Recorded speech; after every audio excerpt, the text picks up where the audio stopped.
बच्चों को आगे भविष्य में क्या पता चले कि भाई आखिर गॉड अंग्रेजी में क्यों लिखा जी। और ही कुछ क्यों नहीं कहा अंग्रेजों ने, इसको गॉड क्यों कहा। क्योंकि मैंने इंग्लिश से ही पीएचडी की है सन 1971 में। अच्छा।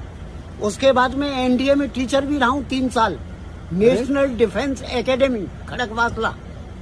आंखें खराब हो गई तो मुझे बोर्ड आउट कर दिया था। अगर मेरी 15 साल की नौकरी होती वहाँ की तो मुझे 75-80 हजार रुपए पेंशन ले रहा होता मैं। जी जी। मैं एजुकेशन कोर का टीचर रह चुका हूँ, जहाँ से बच्चे second lieutenant captain major lieutenant colonel brigadier major general lieutenant general बनते हैं, उनको पढ़ाता था एजुकेशन।